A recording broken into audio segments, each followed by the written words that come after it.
बच्चों, हम कक्षा 10th की सामाजिक विज्ञान की पुस्तक भारत और समकालीन विश्व भाग 2 का अध्ययन कर रहे हैं और आज हम इसमें अध्याय 5 शुरू करेंगे, जो कि है मुद्रण संस्कृति और आधुनिक दुनिया।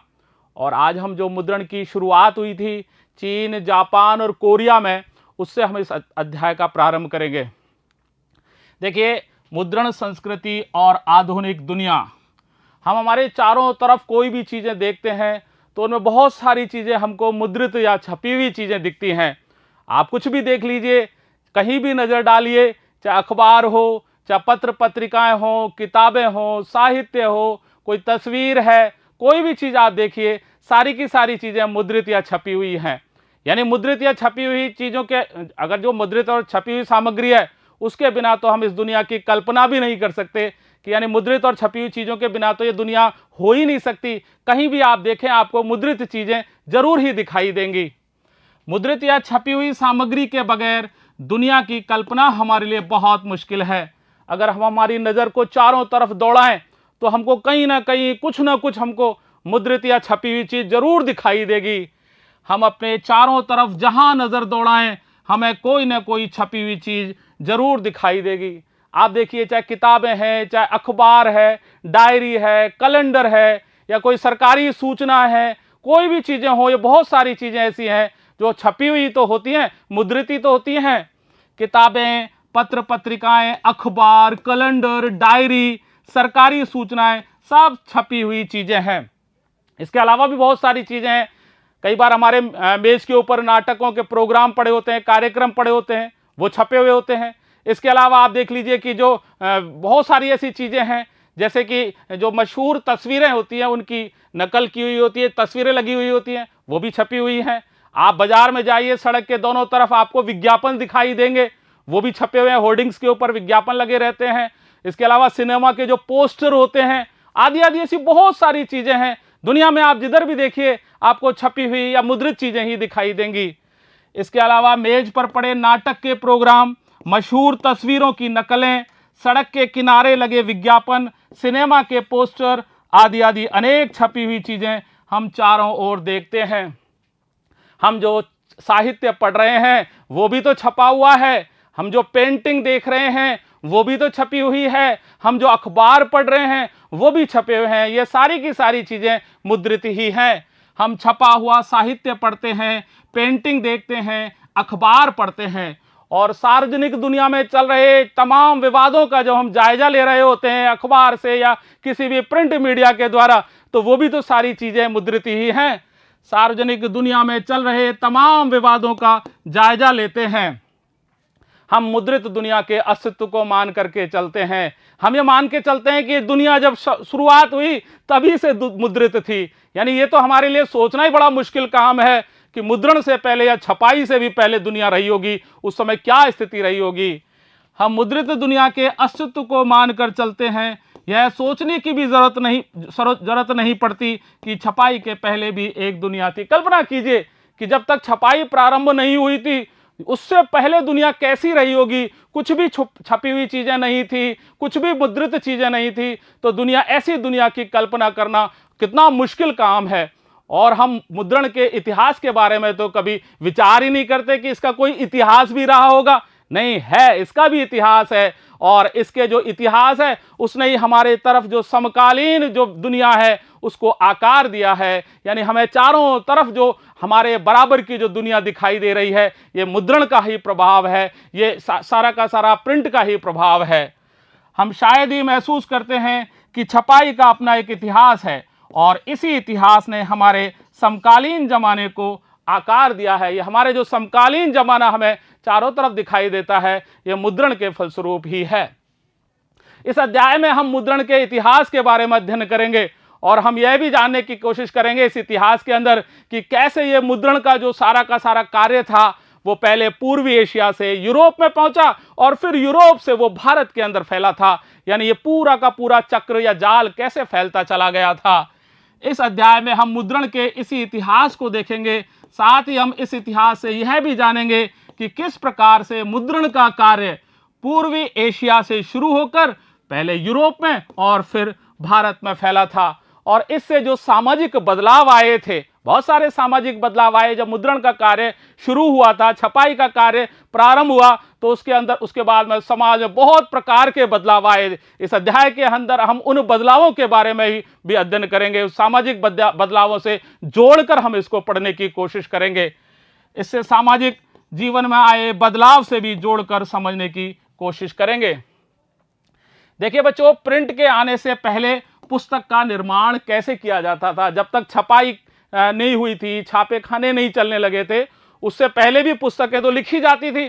तो प्रिंट से पहले पुस्तकों को कैसे लिखा जाता था, उसका एक आपको चित्र के द्वारा दिखाया गया है। अलखाक नसीरी एक फारसी पुस्तक है, उसके अंदर, जो कि 1595 के अंदर वो लिखी गई थी, और उस पुस्तक से एक चित्र लिया गया है। और देखिए आप इस ये एक शाही वर्कशॉप है, जो राजा महाराजाओं के जहां पर किताबें लिखी जाती थी उस जगह का ये चित्रण है।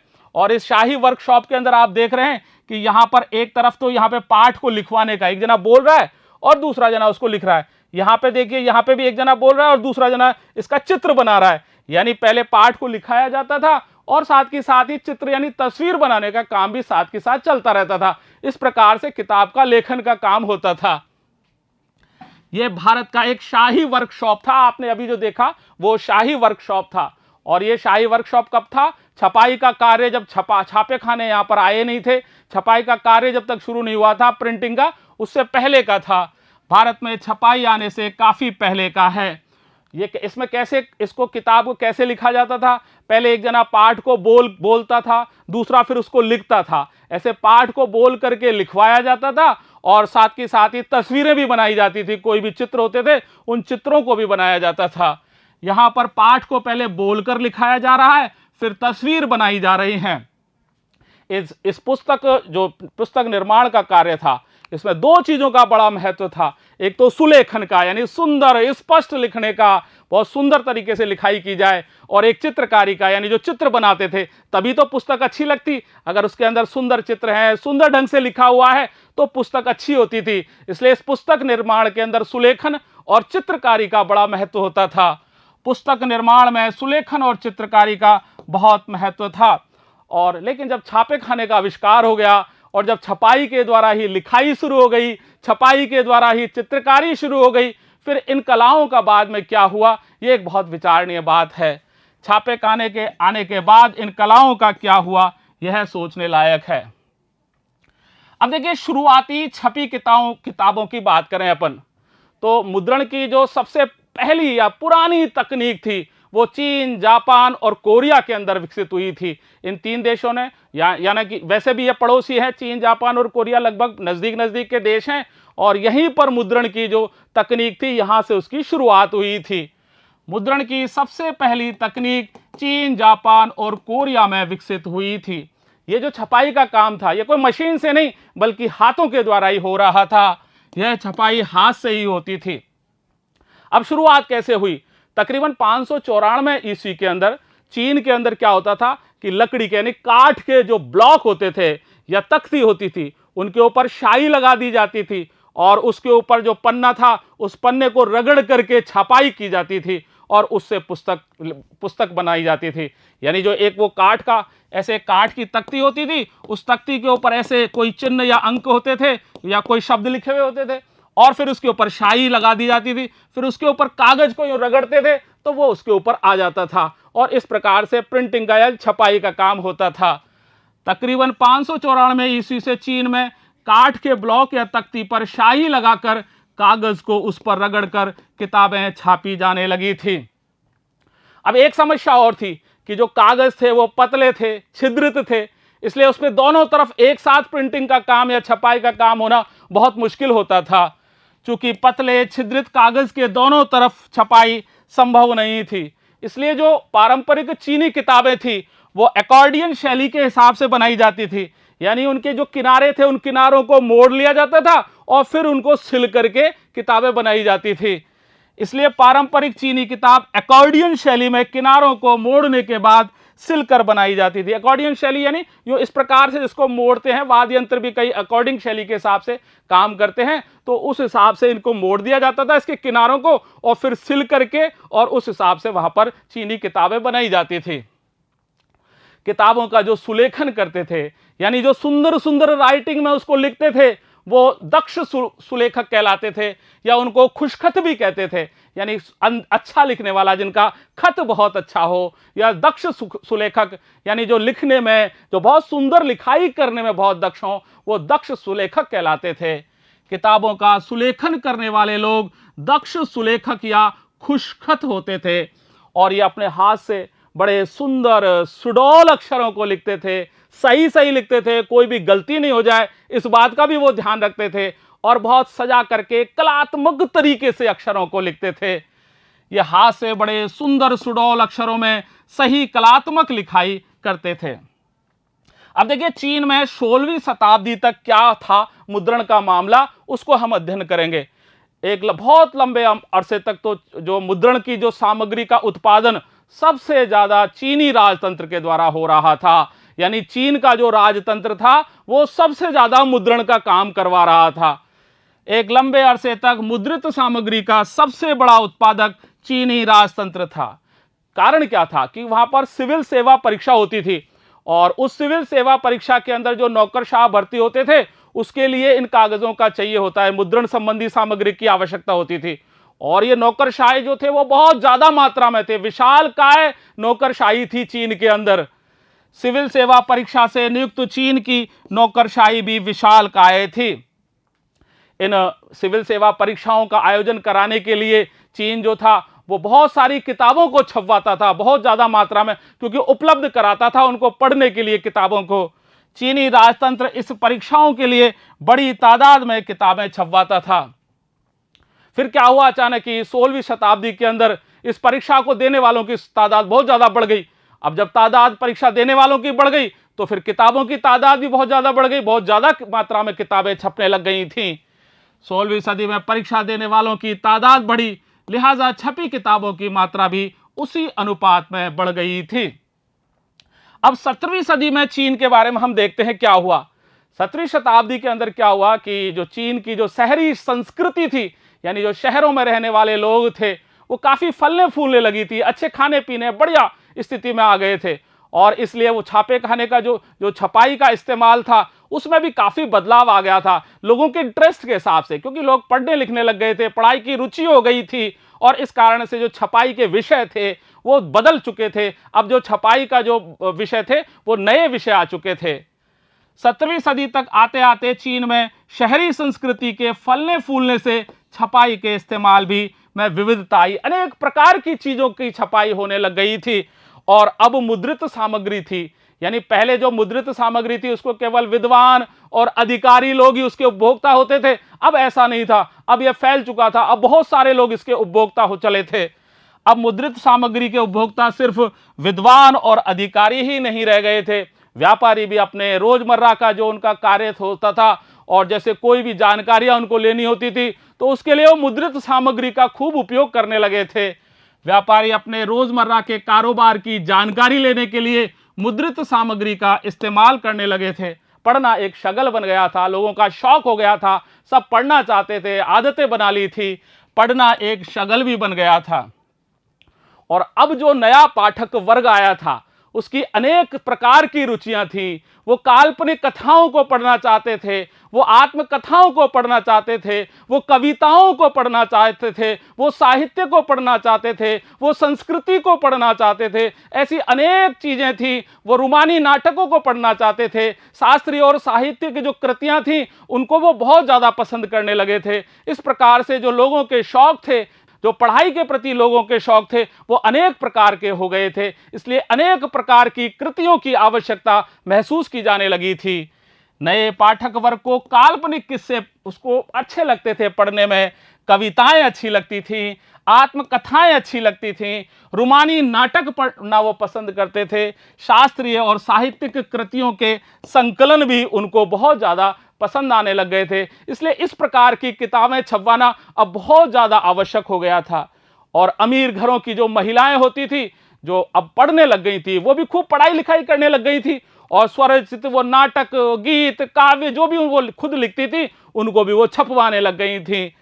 अमीर महिलाओं ने भी पढ़ना लिखना शुरू किया और कुछ ने स्वरचित काव्य और नाटक भी छापे थे।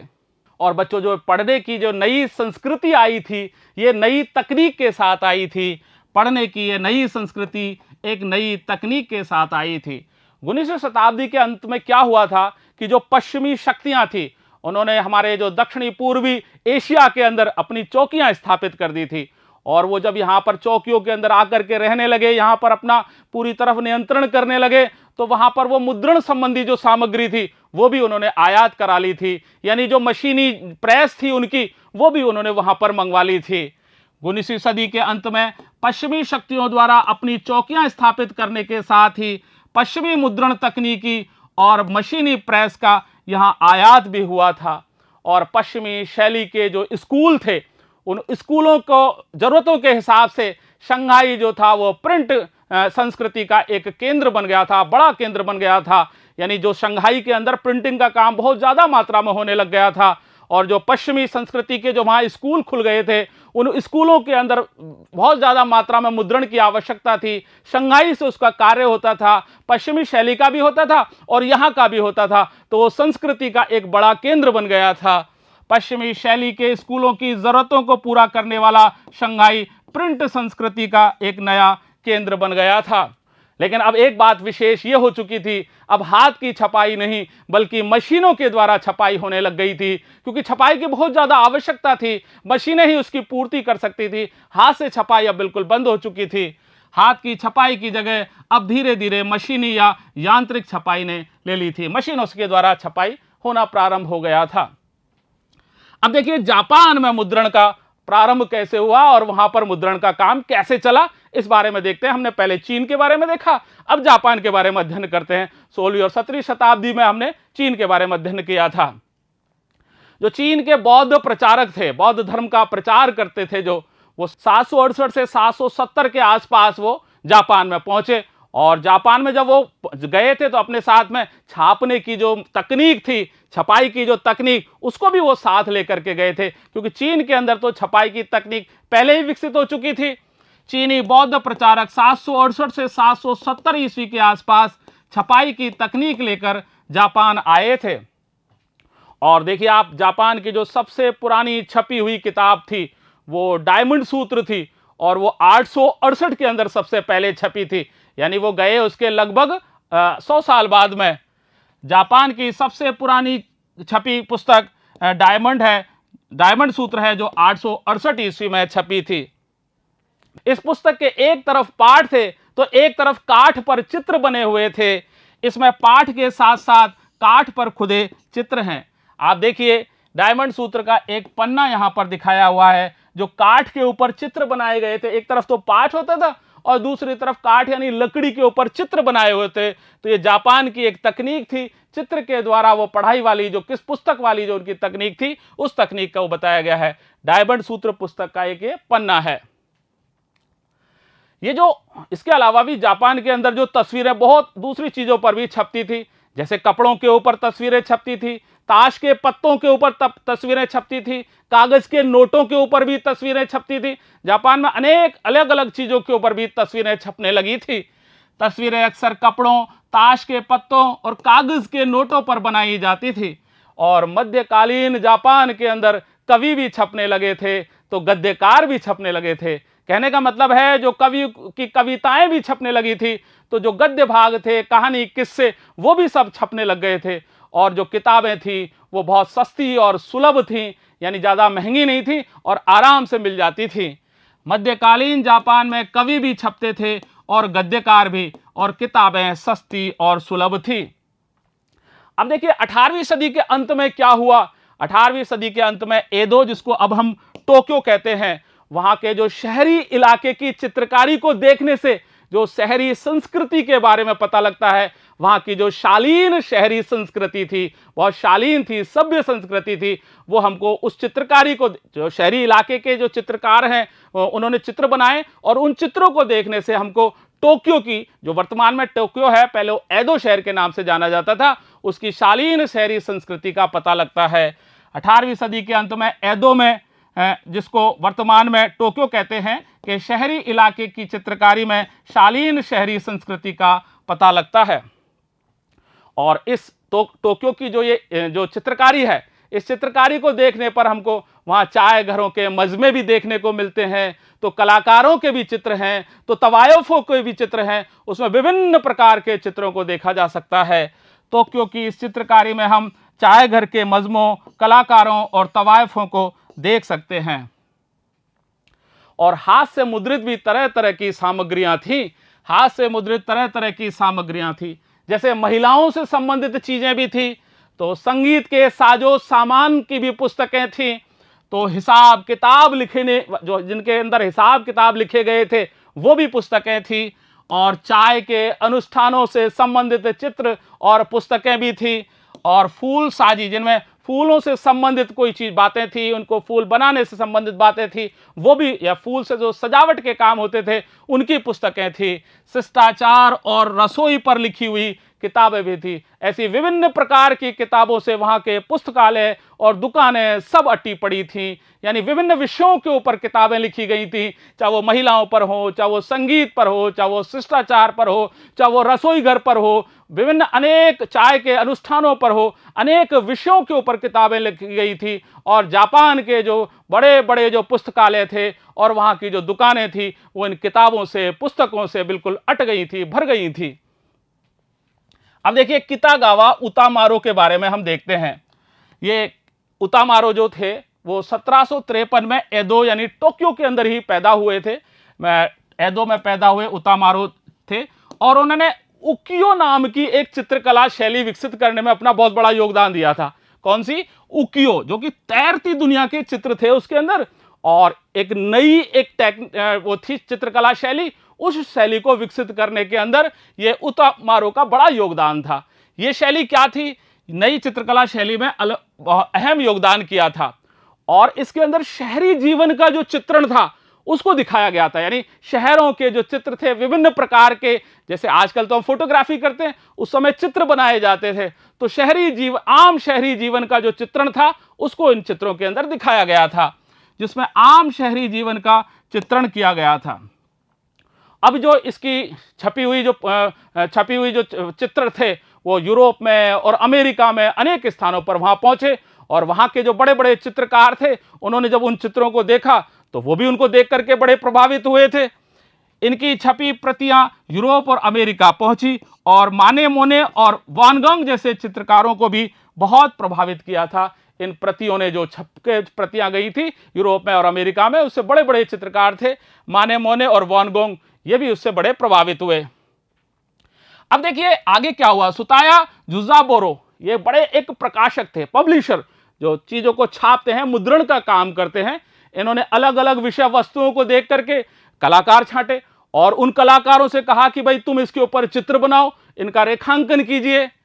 जुजाबोरो जैसे प्रकाशकों ने विषय चुनकर कलाकारों से उन पर चित्र बनाने का करार किया। अब ये क्या थे? चित्रकार वो उसके विषय के हिसाब से उस चित्र की रूपरेखा तैयार करते थे, उसकी रूपरेखा बनाते थे। फिर चित्रकार विषय की रूपरेखा बनाते थे। फिर बहुत ज्यादा हुनरमंद वुड ब्लॉक शिल्पी होते थे जो वुड ब्लॉक का काम करते थे। वो क्या करते थे? इन रूपरेखाओं को काठ की जो तख्ती होती थी उन पर चिपका देते थे, और फिर उस आकृति को वो उकेरने का काम करते थे उसके ऊपर। इसके बाद हुनरमंद वुड ब्लॉक शिल्पी चित्रकार द्वारा बनाई गई रूपरेखा को तख्ती पर चिपकाकर उसकी आकृति को उकेर लेते थे, और इस प्रक्रिया के अंदर जो मूल आरेख था वो तो गायब हो जाता था, वो तो नहीं रहता था, लेकिन जो नकल थी वो बची रह जाती थी। इस प्रक्रिया में मूल आरेख तो गायब हो जाता था पर उसकी छपी नकल बच जाती थी।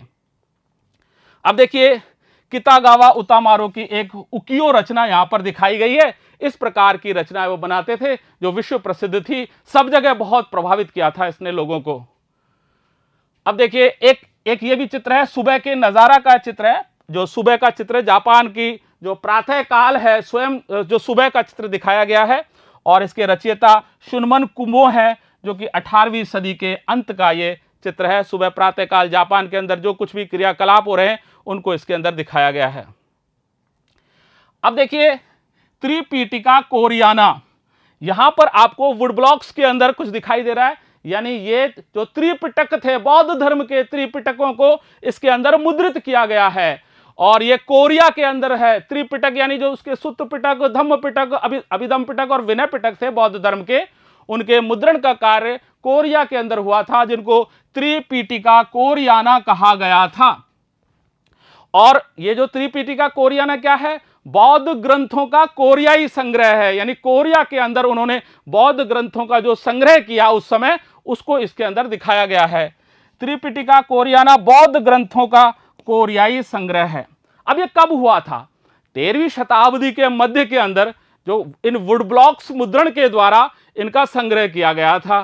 13वीं शताब्दी के मध्य में वुड ब्लॉक्स मुद्रण के द्वारा संग्रह किया गया था।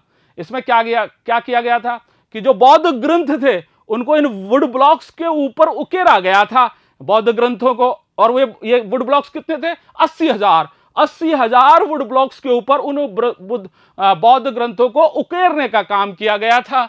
इन ग्रंथों को लगभग 80,000 वुड ब्लॉक्स पर उकेरा गया था।